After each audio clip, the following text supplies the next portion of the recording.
We are on like Kong. Nothing like a big breakfast with a side of hollandaise and a freshly squeezed OJ to wash it down. Good morning from the 808 Breakfast Banter. Dude, that wasn't too bad. That was pretty good. That'd be one of your top three, I think. You reckon? Nah, Yeah. but I was That thinking was about a clean. big breakfast and I was like, oh, yeah, that sounds nice. And a side Mm. of hollandaise to add it on. Can't complain, really. But nah, let's get it Tuesday. That's what I decided. That's how I woke up this morning. Let's get it. Team, thank you for joining me and Chief every morning, most mornings, for these daily yarns. I hope you all woke up with a cup full of gratitude. Because I'm grateful for 100%. these moments at 8:08 a.m. just to catch up with everyone, just to have yarns with you, bro. But yeah, just again, thank you and good morning. And, Yeah. and how good are PJs? Oh, you've got how many trees? 4. Yeah, that's a And win. they're just fruiting now because it's been too warm. Right. So it hasn't fruited, so it's just fruiting now, Oh, which is awesome. yeah, that's mean. But how are you, bro? How are you feeling after Auntie Jacinda's announcement yesterday? Yeah, but it was as what I had anticipated. Yeah. That we would be going to level 3, but I actually thought it would be Wednesday next week, not this Wednesday, and so we're kind of like right in the middle, which is that Tuesday. Well, like a day and a bit. Yeah. So I've already planned when I'll go down, and I'm allowed to, but I won't go down until after Monday lift. So I'll do Monday lift class at home, and then I'll pack the gym down at home, and then I'll take all the stuff down to the gym and give it a really clean up and a rest of it. I will do the last class at home, which will be the zoo Monday night session at home. So obviously I won't need equipment, so I'll just be there. And then Tuesday morning next week, this time next week, I will actually also be doing the breakfast show from the gym. Nice. So I'll be doing both things. Yeah. It'd be pretty cool. I'm looking forward to it. Yeah, that light at the end of the tunnel is like a speckle now, eh? It's flicking in the eye. We've gone over that proverbial hump, and it's like I get there's light at the end of the tunnel. I think what she's done is a very, a lot of people said, "Oh, we could go earlier, we could do this, we could," but we'd rather make sure that it was 100% versus just like 98%. So I think she's done a really good job. I would much rather it sooner, but I think this is the right choice. Yeah, handy. If anyone else wants to share their thoughts, jump on the link or share what they think of what the decision or the conversation was yesterday. I think it's well planned. Like it was like we knew that this was going to happen. It was like they're going to ease us into it. So that's good. And how are you feeling this morning? Yeah, I was fucking sore. I was like, damn, kid, man. Like, my legs were just really, because I haven't done a lot of squatting, and I've been doing a lot of single leg, like box squatting, stuff like that. Yeah.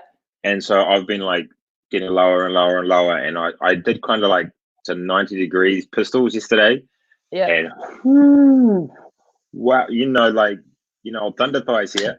Yeah. They started to get a little bit titchy this morning. So I had to really get on the bike and just cycle it out and walk the dog and have a good stretch. So, but I'm feeling really good. I snatched for the first time properly yesterday, and so like I feel good, but man, I'm fucking sore. Good. So it's good. That means your muscles are growing. Yeah, and last night's zoo class was epic. It was it was really hard. I forgot how hard that class was. Yeah, I got after that first round. I was like, I've got 9 more rounds of this to go. This is not going to end well. No, I can imagine. But it was hard. Morning, real hard. But I'm glad we did it. It was a push, eh? Yeah. How's everyone feeling? Yeah, it was a push. Okay, here's the question I was going to ask. Yeah, go on. All right. Where is it? Not there. Oh, yeah. What is better? Are you a Marmite or Vegemite fan? They're both black, and I can't tell the difference. I'm serious. There they both is a taste salty as well. They both taste salty too. Hey, you can take that however you want. We're talking about Marmite and Vegemite. Hey, I was saying the same thing, homie. No, I would probably go Marmite because that's like the Kiwi thing, isn't it? Like, isn't Marmite New Zealand? Yeah, I don't know if Marmite is New Zealand, but I much prefer the Vegemite. I think it's got a better texture to it, and it spreads nicer. The textures are both the same as well, black and thick. Yeah, but I just Vegemite. I guess it's because it's Australian, and you kind of like, yeah. Yeah, true. No, but anyone else? Who else? I'll both pick Marmite. Yeah, Marmite, Vegemite, Fee. I expect Vegemite. Yeah, I expected a Fee. I expect that. There's also like this other Marmite, and it's called Brovel. Is it Brovel? Is it Fee? Is it Brovel? Is it Brovel? What they call? Yeah, Bovril. It's like the South African. It's like the South African Marmite. Apparently, that's better than both of them. Well, let's put it this way: it can't be that good because it hasn't made it out of South Africa. Oh God, that's funny. Oh no, okay. Also, I want to know: did you watch the Michael Jordan doco last night? That's on Netflix. Yeah, everyone was blowing up about it last night. I saw it this morning and I was like, cool, man. Because I watched the last of the I've watched all the Fast and Furious movies now with Neo, and so we watched the last one last night. So it'll be on my watch list today. Yeah. So apparently, I started watching the first episode, and then it was getting on too late. So I was like, oh, nah, I'll miss it. But it looks like a goodie though. Unbelievable. Yeah, and yeah, I was like, oh, imagine all the. It's pretty crazy because of Kobe dying, and then the greatest of the great is now going. Oh, I'm gonna bring out a doco. Yeah, but I mean, can't really complain, right? He was the best in the game. Yeah, why 6 titles, and it's really centered around that last one, around the 6th one where they thought that they were going to all break up, and he was like, "No, we'll break up when we're ready to break up." Something, Yeah, it's hard. And also, I was going to just ask you, what's your favorite doco to watch? Like, what's your favorite type of? Is it like so? Mine is like sports docos, or like just the story of how the athlete got there. Those are like my types of docos to watch. What's yours? Yeah, I think we talked about probably with some of our earlier segments. I watched that one called Uppity, which was that racing that first Black American NASCAR or Indy car driver. Formula One, wasn't it? No, Indy. It was an Indy, and like it's an amazing story. And I think I like those types sort of docos, like sports, but the real like grimy type sort of stuff. Yeah, I did watch a really good one the other day though. It was called LA Original. I think it is called. You might have to send that one to me. Oh, dude, like you'll flip out when you see it. So, and it's right down you and I's thing, right? It's about these 2 guys. One called Cartoon. Have you heard of him? Yeah. No. Have you ever heard of Cartoon? So, Cartoon is the guy that everyone goes to get tattoos in LA, and he does like real massive, like it's pieces. Almost like amazing, and he's like renowned graph artist for cars. Yeah, and he's done like Eminem and D12, like he's done everyone. Yeah, and another one called, I can't remember his name off the top of my head. Wow, man, what's it called? Printing now? No, I just want to say, Paz, jump on if you can. If you've got spare 10 minutes, I want to hear your update on the schooling part. So if you can, jump on the link. I think he's just jumped on. Oh yeah. So what was that one called? LA Original. Original. LA Originals. Is that on Netflix or YouTube? It's on Netflix. No, Netflix. LA. Hang on. Yeah, LA Originals. And it's got to be gangster because it's got fucking Snoop Dogg. Yeah, true. Yeah, Estevan is the photographer, and Cartoon is the graph artist. And these guys basically started Cypress Hill. They shot NWA and all the rest, and they going through that whole. We're just young dudes who did band stuff, and then we became really amazing graph artists and stuff. And it's how they have impacted the scene. And I love music docos, and this is like it's epic because it's all about tattoos and we love tattoos and shit like that. So yeah, that's a real fucking good one. What's your favorite docos, team? Jump in on the comment section. I want to know what are you guys watching? Crime docos. Nah, see, Danny, you're just freaking yourself out. And you know what gets me though? I find it buzzy how like lawyers can defend those people, but I know they have to be defended. Like there has to be someone that has to defend them. That's just what it is. But how can like the mass murderers be defended? I just don't understand that. Yeah, but that's just what it is. Like, I'm not a lawyer. It's a different world. Yeah, it is. It is. It's a hugely different world, and yeah, and lawyers are a unique breed, man. I mean, they are unique. They are some of the craziest people we know. Yeah. Everything about our friends out at Akura. Yeah. But they're like, just those crime docos just always get me because I'm like, at the end of the day, this is a doco. Someone's made money out of it, so.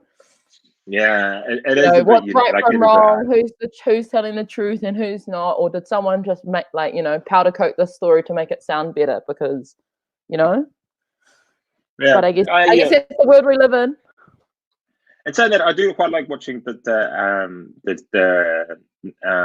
National Geographic when they do like those really cool stories on like the penguin and the Galapagos Islands, and and they get some sick footage, and you're kind of like, whoever the camera person that figured that out, that little hack of making that happen, that is it. I'm sure that was David Attenborough. Well, he's done that, but like he narrates a lot of it, but there's got to be someone who's because he's like 900 years old. So he's got to be some young cat who goes, "Hey, I can make this rock I can make this look like a rock, and I can put a camera and I can put that right next to where this cheetah is eating this elephant." Yeah, I know. It's just that'd be a cool job. That'd be such a cool job. What was that one? A really good crime doc on Netflix is the Trials of Gabriel Hernandez. So I did watch that. I didn't watch that. Yeah. Give me a quick rundown on this guy, Gabriel. Well, you got to watch it more than it's hard to describe. Is he innocent or guilty? Story. Oh, come on! You make your decision. I say guilty, but you make your decision. Another really good one is Darren Hernandez's story as well. So they're kind of like both the same. But I would suggest watching. I'll watch them maybe during the day, not at night, before you go to sleep. Yeah. But let's go. There's the brother. Hey, brother. Oh, what's up? Sorry. Give me warning next time, eh? Hey, just sitting there on his phone. He's like, wait, this guy had the hack yesterday. What? He got his PT class to do $1,000 step ups for a PT. When you messaged that, I was like, I didn't see the nomination saying that you chose me to be doing 1,000 step ups. How did you do that? How did I do it? Yeah, how did you get everyone to do the 1,000 step ups? I just said it was your challenge for today. Just send me a time lapse and hey Grace, and send me a time lapse and we can go from there. So they all just started flying these videos in. Oh God, that's great. So they've all had. How are you, bro? And how are you feeling after the announcement yesterday? Oh, good. It's going to be interesting. Like it's going to be. I think it's the right decision. It is the right decision. I think that you possibly could have opened the takeaways for Saturday, Sunday. Yeah. Could have got a little bit of Anzac treat. Yeah, it would have been good, but mate, it is what it is. It's what we've got to do. So it's all part and parcel of what's happening. So no, we can deal with that. And how are you feeling after because Paz is a school teacher, so you're a bit of the ins and outs of this world. How are you feeling with all of that? Yeah, see, the schooling part's real interesting because for the simple reason is, and this is from my personal thing, that the best thing I sort of messaged you last night about it was the best part about this is the whole country's come together and had a break and work together in doing this. Now they're saying you can only go back if you need to, and this is where it becomes a problem for me as a person, as a human, because you're going to create the haves and have-nots is going to come into it, because the families that need to go back to work and can't afford it and all that sort of stuff are going to struggle. They're going to be sending their kids in, where the parents that can afford to be off work and look after. And this is not criticizing. No, this is the reality. Have. So it's going to be, this kid's going to be going in, there's kids that are not. And basically the kids that are going in, yes, we've talked about how good we're doing, but they are going to be under, sorry, it's my daughter, are going to be under a little bit more of a risk. No, I'm just talking. So that's going to be hard. As far as if you're questioning what's the better option for them, if you're going to send them in, if you're not, the hard thing is for teachers is, are we supposed to be teaching virtually as well as the kids that are there? And the answer is going to be no. No teacher's going to be able to do it. You will physically drown. Talking to all the teachers that I know, everyone is struggling. They're just struggling to keep their head above water at the moment. So basically, any kid that goes to school will be put into a room, either a computer lab or a classroom, with their laptop, 2 or 3 meters from their kids, doing the virtual work in a classroom. This is not. I'm not saying all schools will be doing this. Yeah, this is. But I would guarantee most schools will be doing that, for the simple reason is that's what's going on. So they'll be doing virtual learning in a classroom, but like in a cubicle. It'll be like a cubicle, if you make sense. It'll be so boring. Yeah. Just because no teacher can do the whole thing. Yeah. They'll get. Well, they definitely. I don't know, but a lot of ideas like the option choices, like your metalwork, your woodwork, your cooking, gone. So you're basically just sitting there doing English, maths, science, and geography. Like PE, we got sent to things saying there's no balls to be used, no sticks, no contact. So basically, you're going to be doing the next 2 weeks of cross country or something like that. Like, it's going to be, what the hell? So that's, how do you play let's do class 10,000 box step ups. Yeah, 10,000 box step. No, so we do workouts. Like I've given them trick shots, like do perfect trick shots. Then I taught them how to juggle, and then gave them a challenge of learning how to juggle with 3 balls, just things like that, which you can do at home, and it's not too bad. But man, taking a class and then standing them in the gym at 2 meters apart and say, "Hey, let's juggle," they're just going like, "This shit's there. This is real crap." Like, it is a hard one, and I think it's gonna create that drift of going, "Oh, we don't need to, because we've got our good computer, can stay at home and all this." But there's a kid sitting in the classroom with a teacher. And then the hard thing is, to be honest, teaching's an old profession. There's a lot of old teachers out there, and they can't come back to work. A lot of the principals are struggling because they're all over 65. So they're going, "I can't come back to work." So that's a hard thing. And it's the same, they're talking about, oh, it's safe. It is safe. But if they're saying we've got to be real close with our bubble, and there's still obviously that's an important part of it. Yeah. It's like saying, we were talking about it last night about our daughter. We send her to daycare. Well, if she goes to daycare and Lisa or myself go to work, we're going to meet 5 or 6 people. So our bubble's going to expand. That means every child that's at daycare is obviously in the same boat. Let's say there's 30 kids there. They've now got 6. So there's 180, 150 people in that bubble. So they're going to be now our daughter, we've put her into a bubble of 150, 160 people compared to 5. And that's where it's like, okay, do I want to take that risk? Do I want to take that risk or not? And it's like, no, she can stay at home. I'll stay at home. I'll teach at home. Yeah. So that's all part of it. And I mean, I think lockdown 3 will last maybe a little longer than 2 weeks, depending on how we go. Because I think as soon as it comes free, people are going to go crazy. They're going to go. They're going to break. I think there's going to be a lot more breaches this weekend than people think as well. Because everyone knows the light's there at the end of the tunnel. So, if I go out today instead of next week, it's going to be fine. Yeah. And all that sort of stuff's going to carry on. So that's going to be hard. So, I mean, the government's rolled out all this money for all these laptops and computers for all these kids. And as I said, it's only up to, and if you're on sort of in financial hardship and you've applied for this, it's actually going to seniors first. So it's getting to year 13, 12, 11. Year 10s and 9s are the last ones that are going to be getting it, and same as primary schools, because they're trying to say they can do all the NCA at home. And that's why they're trying to say get the kids back to school from year 10 below. Wow. So that's a hard one as well. But I mean, they've only got so many laptops to give out. Like it's a hard thing. Yeah. But then again, there's kids that I know that have probably got amazing laptops and home systems, and they'll just go online. They'll log in. They'll just mute their microphone, turn their screen off, and they'll be going doing their Fortnite, doing whatever they're doing.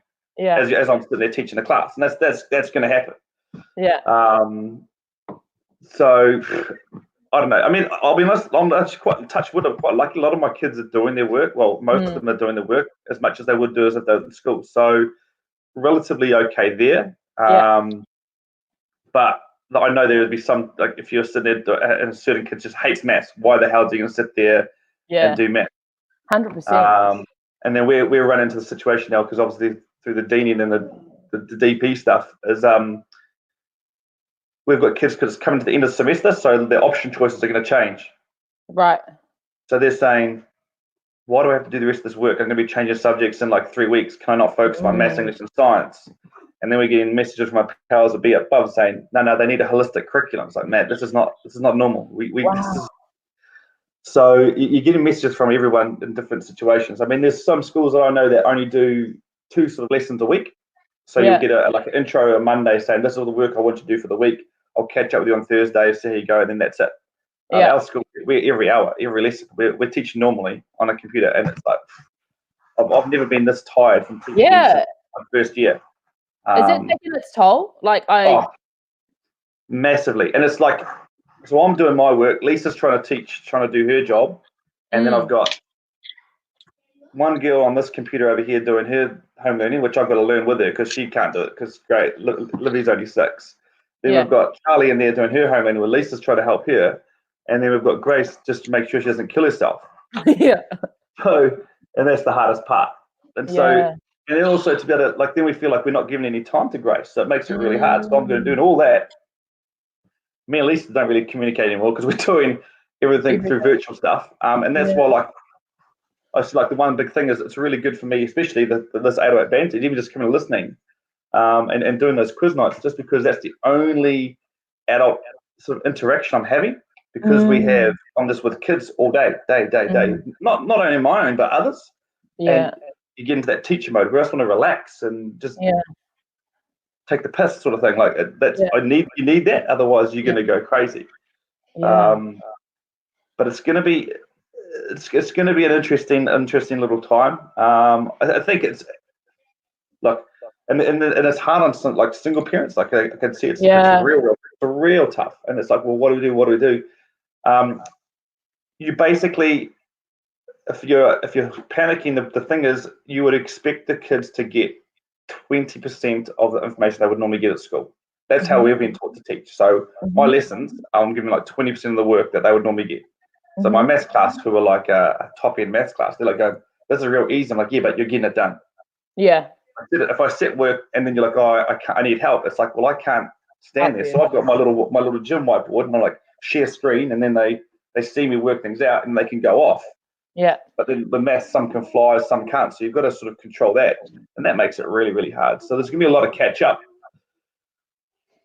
Sports going to be a massive one. So college sports come back and said there's still nothing. There'll be nothing until level 2.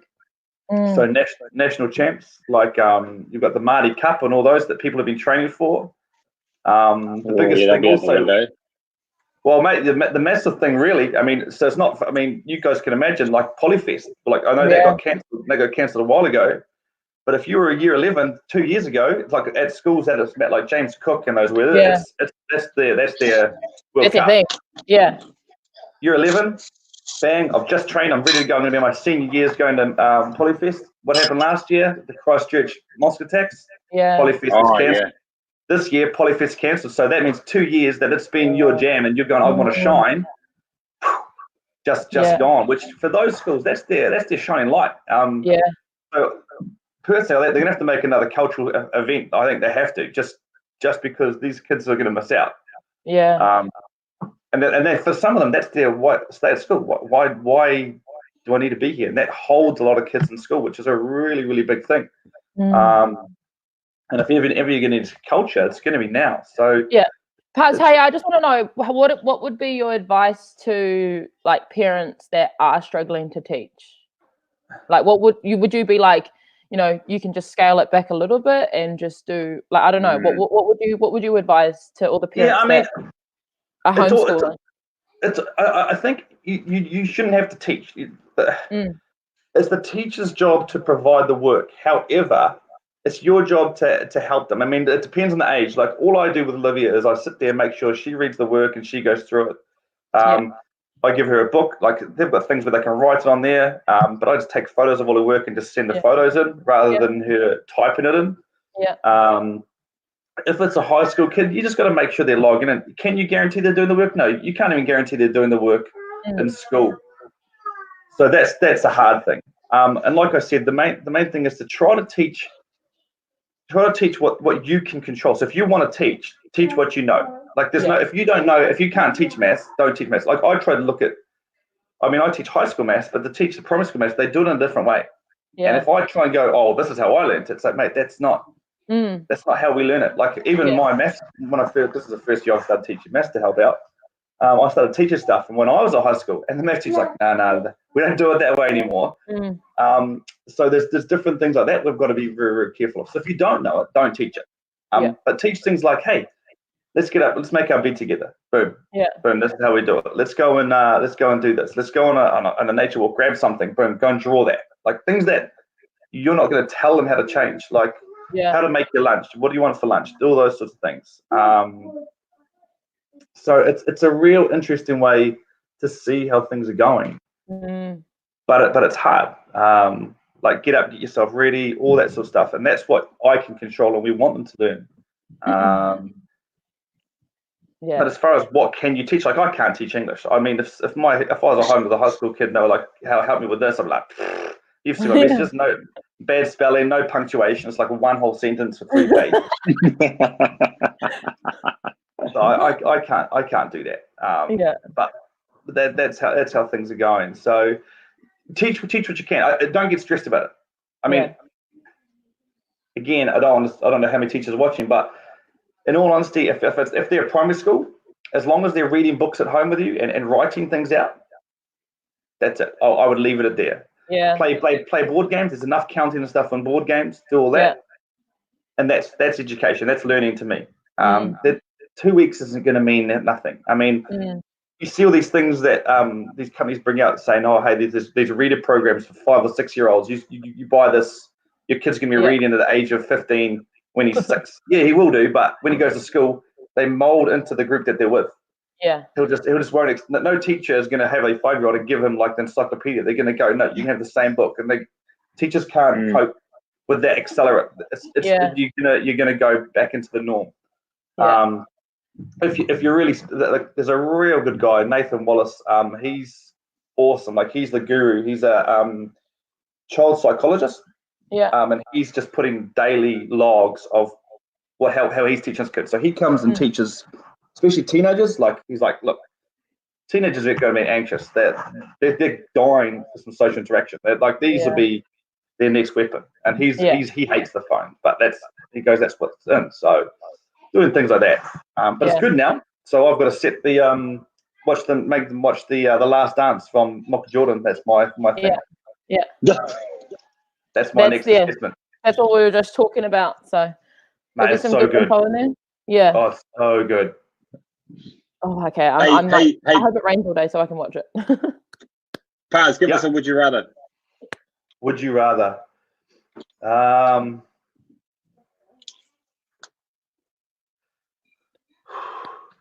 my God, Paz is lost for words. I am. Okay. Would you rather clean up baby poop or clean up baby vomit? Oh, vomit. Hands down, vomit, dude. Yeah, vomit.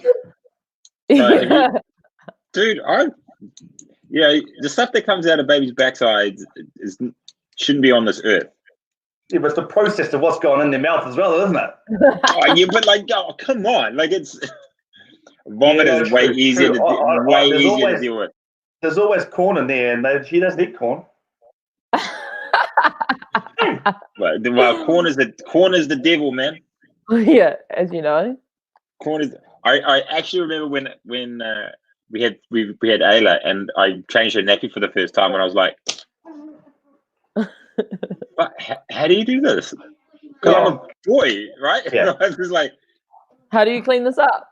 Yeah, like that's not a penis.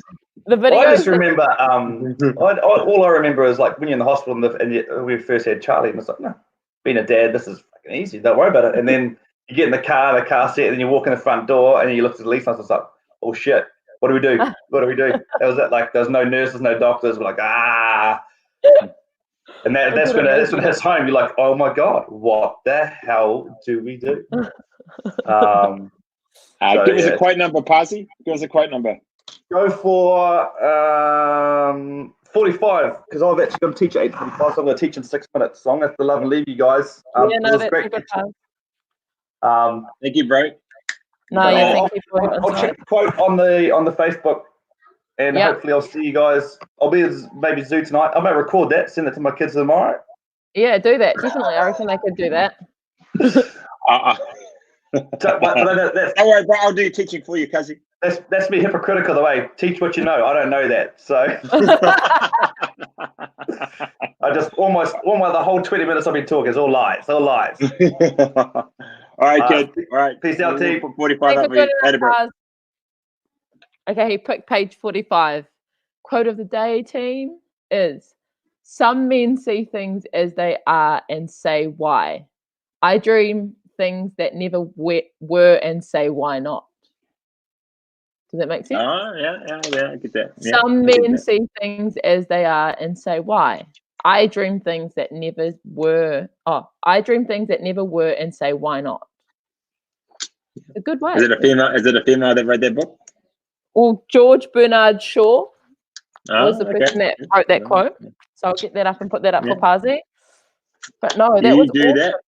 That was hopefully for your parents, you guys got something out of that. Yeah. Definitely.